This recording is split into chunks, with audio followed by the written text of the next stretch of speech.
Hello, this is Neo and welcome for today's episode. Today we are here at Ayala for the Yamaha Moto Expo called the Edge of Speed.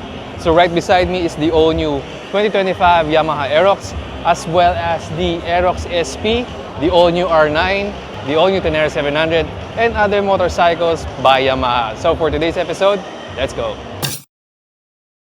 So first off, we have the two colors here. This is the white and the racing blue. So something about the white is a unique feature because when the light shines on it, it actually turns in a very subtle baby blue. So this is the black color, so it has a bit of cyan accents here and there, and as well as some sort of gunmetal.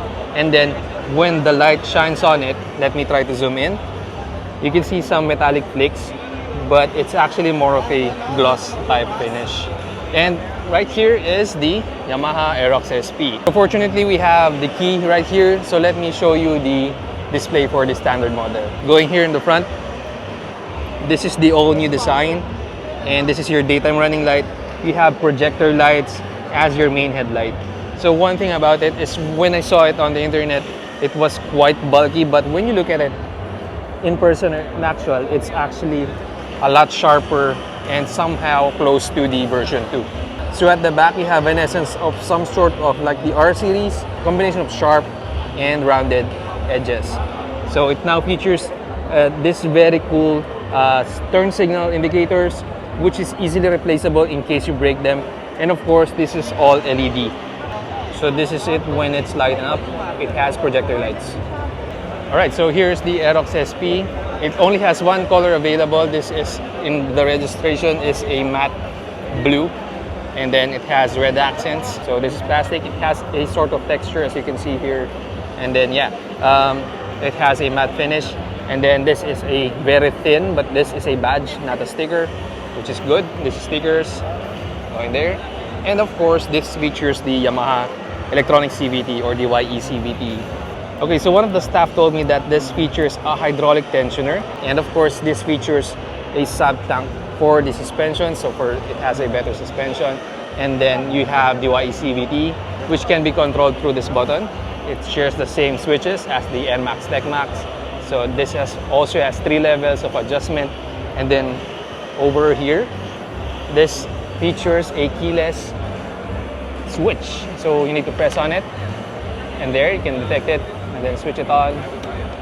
So you can see the TFT display. So this is your TFT display. You have a tachometer, you have a speedometer. Here's your modes. Because this has ride modes, it also has touring and sport. So you have your odometer reading here, trip meter. You can cycle through trip 2, trip F, your coolant temperature because this is liquid cooled already. And here's your average fuel consumption. You have here your fuel gauge, and of course this has traction control, and it's now featuring disc brakes in the front and the rear. And then this is your lap timer. So for you to enable this, you just need to press on the check button here. So you will have to manually start and end your lap time. And then if you want to just return to your screen, you can just hold it. Or if you want to reset it, just hold this one. And this is your, you can also view your previous lap times. So for you to reset, it says here, just hold on to it, and then here we go, it's back to 0. So yeah, just need to go back here, and you're back at your normal display. So it has hazard lights, which is also integrated with the headlight assembly. Okay, how about compartment? Let's check out the compartment. So something similar to the NMAX, or it should be open for you to open the seat. So here's your compartment. I don't think it will fit a normal helmet, but yeah. And then you also have your fuel here. So here's your standard, also has disc brakes, and then your SP also has disc brakes. So the price for the Yamaha Aerox SP is 163,900 Philippine pesos. So this is the all-new R9. My height is 5'6" with a 30-inch inseam. There's a bit of discrepancy here because it's on a front support. So it's going to be a little bit harder. So this is what it looks like. The seat is rather thin, it's narrow, so I can easily tiptoe on both ends. And this is the ergo, oh my god. The ergonomics is aggressive, but yeah, I think the tank is kind of low. And the foot peg is rather high. Can't say for the weight because it's on support, so I assume this is also like similar to the MT-09 or the XSR-900. Okay, so let's have a quick look at the R9. First off, it's decal. It says the YZF-R9. And then on the side, you have a Kayaba upside down forks, Brembo brake calipers, dual disc, left and right. And then you have a Brembo master cylinder for your brakes here. So for your TFT display, this is the new 5-inch TFT display that is shared with the new XSR-900 and the new MT-09 SP. Okay, so you have a fully adjustable upside down forks by Kayaba, and then for your levers, you have an adjustable one. So you have your passing light like this. You have your cruise control, and then it is adjustable. So you also have your home button, and then this is your turn signals, and then the horn. Also your hazard switch is located way below this switch. So on the right side, you have your integrated kill switch and starter. You have your modes and to control the bike. I think this is for the ride modes, but yeah, we'll just check with that. Okay, for the holes, you can see here that there are actual inlets, not just holes. This is for the air intake. Okay, so of course it shares the same engine with the XSR-900, Racer 900, MT-09, but with different tuning, of course. Bi-directional quick shifter, and then as you can see here, you can switch it up if you want a GP shift or a standard shift. Okay, so I think there's a change in the frame, but you can still adjust it like the MT-09 if you want a higher positioning for your riding style. So you have better ground clearance.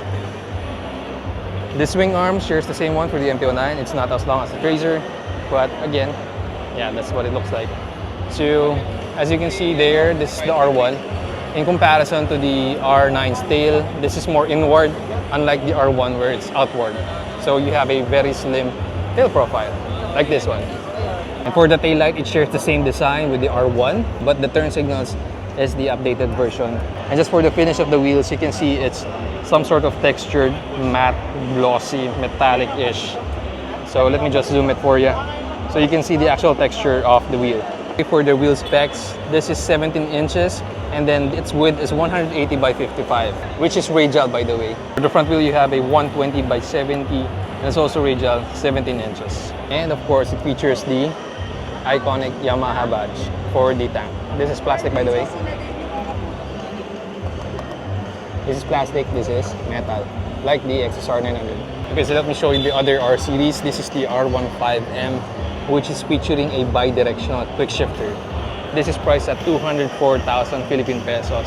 So you have a digital display, you have the traditional switch that has covers for, you know, for just security, non-adjustable upside down forks, but looks really good. And then ride by cable, throttles. You also have an integrated kill switch, which is good, hazard switch, and then for your seat, it's like a textured leather with R15M stitching. Okay, going here, this is the R7, nothing new, but yeah, it looks good. And then this is the R3 with the all new body design, a much meaner look, somehow similar with the graphics of the R9. Okay, so next up is going to the all new refreshed Yamaha Tenere 700. For the same price of 699,000 Philippine pesos, you get all new projector lights. You get a new colorway. This has the blue and white color. And then what you can see here is the new display. So they included a key actually. But going back, it shares the same switches with the MT-09, which is now modernized, though it doesn't have cruise control. But you have an integrated kill switch and starter. You have your modes. And here is the new TFT display. And right, so looks good, right? All right, so this is the Sport Heritage machines, starting with the XSR-900. So let's have a quick look. It's just the new color, actually. There's no real changes. It still has the old switches, the smaller TFT display, just a different color. So this is the all-new XSR-900, just with the new colorway, but they reprice it at a much lower price. So at the back, it's the XSR 155 with a very beautiful silver colorway. Alright, so that's it for today's episode. Thank you so much for watching. If you have any questions for any Yamaha motorcycle or sport machine, please feel free to comment down below. Again, this is Neo. As always, ride safe and see you on the road.